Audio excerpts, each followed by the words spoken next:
All right, thanks. If you're gonna have a birthday, let me know or come on up, put your name on the list, and we'll get you a cake. Sing you a song. Sing a song. All right, Rob, alcoholic. Rob. Says the leader shares for 2 to 3 minutes. And then, if you're lucky, 15 to 20 minutes, and hopefully it won't last. All right, so let me turn the timer down. Okay, you got time? All right, thank you. All right, yeah, Rob, alcoholic. My sobriety date is March 2nd, 2020. So that was about 2 weeks before the world shut down for COVID. So, but it's proof that if you want to work it and do work it and get in the middle of a group of guys, you can make it through. And that's a little bit about what my talk is about tonight. About my life is a story of you can make it, right? And if I can do it, I know you can. So I start out. I'm the youngest of 7 kids. Irish Catholic family. Good family. My dad was a World War II veteran, drove a tank with Patton. So he's a tough guy, but fair. So if you knew you messed up, you messed up, and you got what you deserved, right? So I can't complain about that. That wasn't a thing. I was the ring bearer at most of my brothers and sisters' weddings, and there was always a champagne fountain, which was whatever. So, you take sips, but that's not, I would never say I was an alcoholic at 5 or 6 years old, 7 years old. But life went on, right? So, high school, my dad started to get sick. He had heart issues.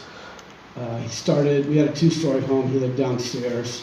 My mom's bedroom was upstairs that they shared. But anyway, he passed away in 1988. I was 18 years old. And so I had already started partying before he passed away. And then it was pretty devastating at the time. We didn't really expect him to pass. He was sick, but he passed. Fast forward, that was in February of '88. In November of '88, I was a pretty good golfer growing up. I played high school golf, junior golf. I was going to go play golf at ASU. I was leaving a birthday party, and I was stabbed. There was a guy laying by a dumpster. I was walking by him. Long story. The guy messed up, stabbed me 4 times in the back. I lost a kidney, had a punctured lung, 1 scraped the aorta. I was in the hospital 31 days. So I went on this long feel sorry for me tour, right? Instead of golf, I was, poor me. After a while, got a little bit of my shit together, but then I started working at a resort in Scottsdale, Arizona. Met my wife, and we were married in '97. Still partying hard and doing my thing. I was, in the golf industry, there's a lot of drinking, so it's just what you do. You trade out golf for restaurant visits or whatever. So you had free bar tabs pretty much anywhere you went.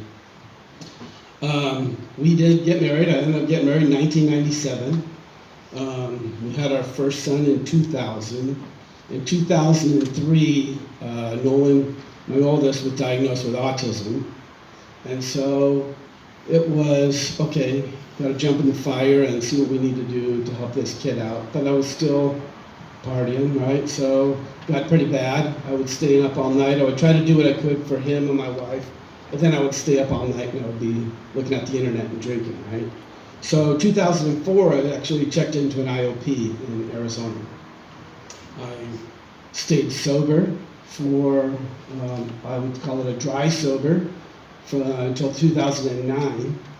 The first year that I was after the IOP, I did attend some meetings, but it was more just to get people off my back. It wasn't like I go to meetings now where I actually have fun and see my buddies and hang out and I'm with the crowd that I want to see. It was more about, let me see if I can get these people off my back, right? So fast forward to 2009, and I had 5 years of not drinking, and I convinced my wife that it was a selfish thing. It wasn't, I'm not an alcoholic, I'm just selfish, right? So started drinking again, a little bit, just a little bit, because I had to prove that I wasn't an alcoholic, I was just selfish, right? So I'd have to start like hiding things and whatever. 2011, Kim, my wife, was diagnosed with breast cancer. So she had both breasts removed. She was down in the dumps, obviously. And so I started drinking heavier again. So I unbelievably made it through quite a few years. Fast forward to 2019. We had another son in 2002, our youngest guy. 2019, his senior year of high school, going in, he got brain cancer. He had a glioblastoma about the size of 2 golf balls, and thank God they were able to remove it.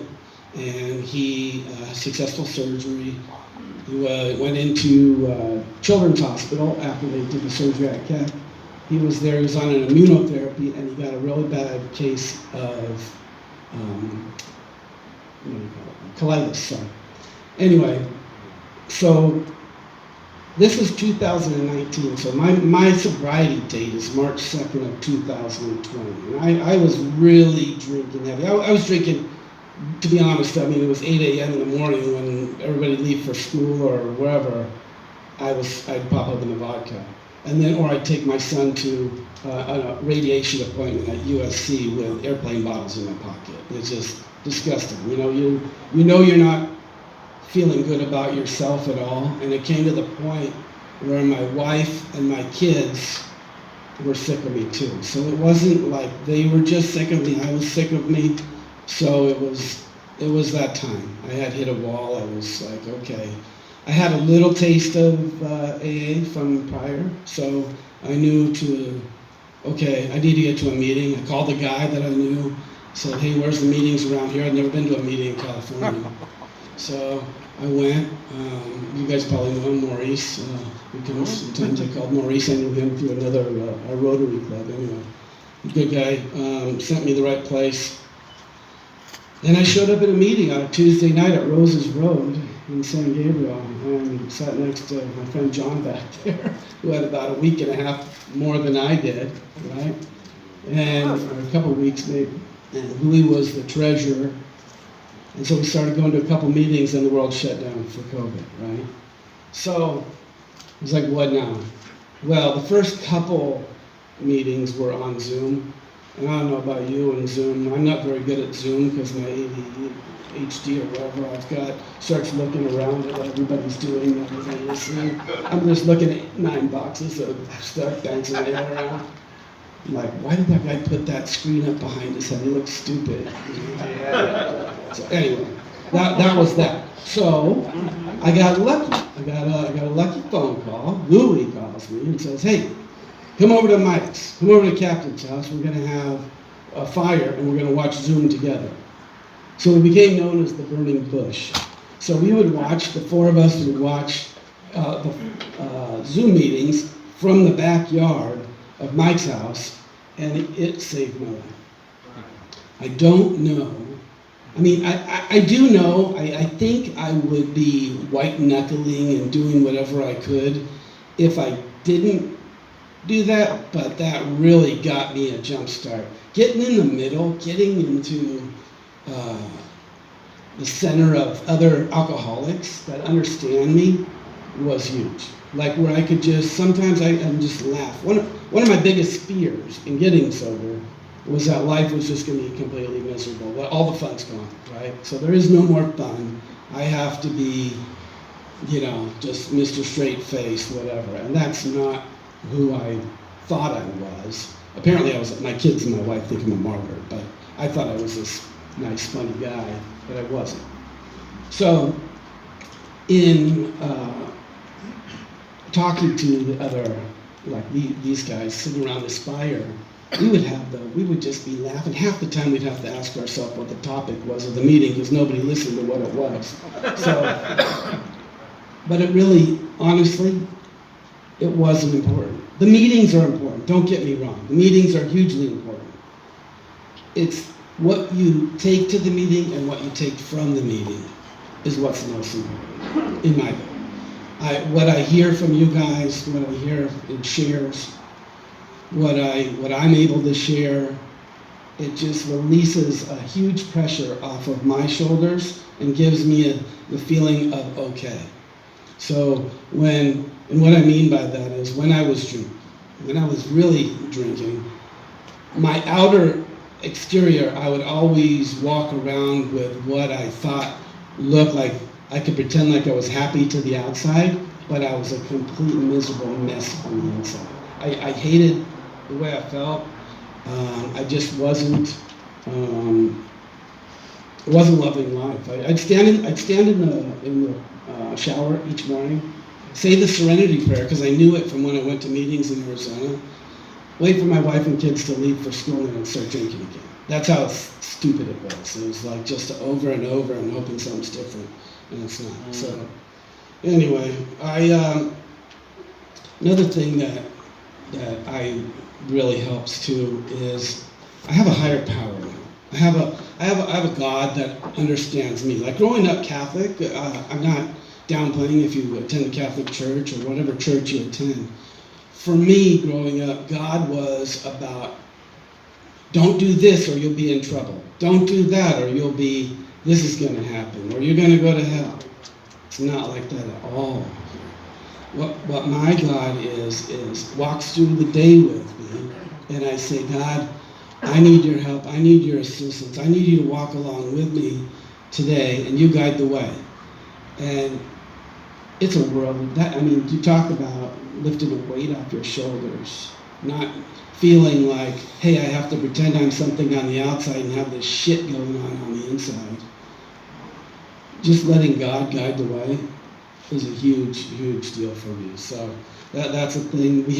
We're so lucky we have a whole guide of how to live our life. And I often hear working the steps, which is fantastic. You should work the steps, but I really feel like you have to live the steps. For me, I have to live the steps. I have to go through like each day as little reminders of, hey, I got to take an inventory, step 10, not step 10, like, apologize if I've done something wrong right away, right?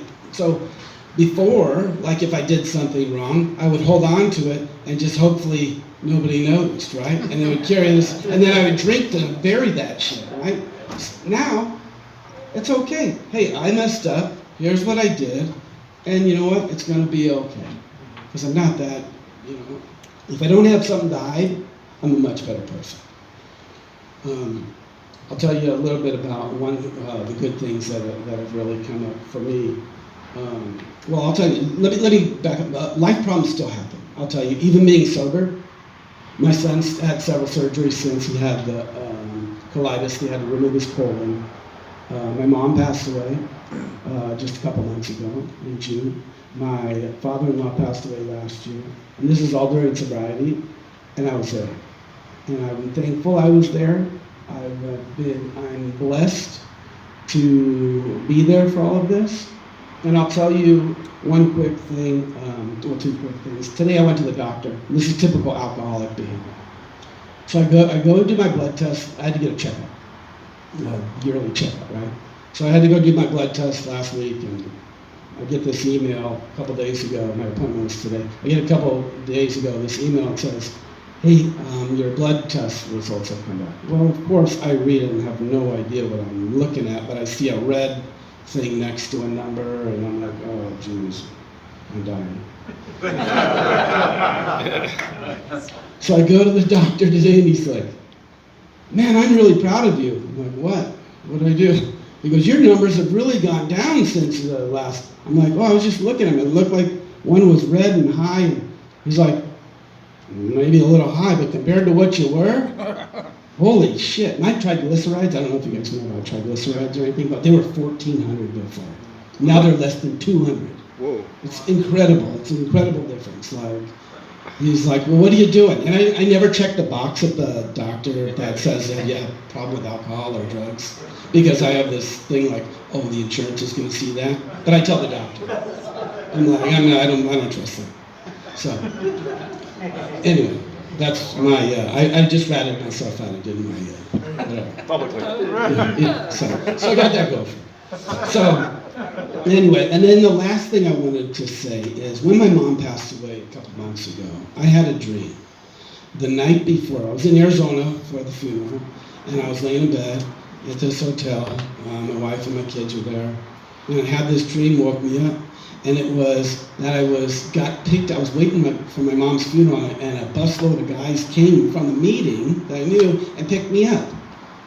And so I got in this van with these guys, and then I remembered about while I was driving with them that was my mom's funeral. And the guys looked at me and said, "Oh, hey, we'll bring you back." And I said, "You know what? Don't worry about it. My mom will be real happy that I'm here today." So that is that's not God working. I don't know what to tell you. So anyway, I'm just really glad to be here. I love all you guys. And this is a blessing for me every Wednesday, every Thursday. So love you, man. That's all I got.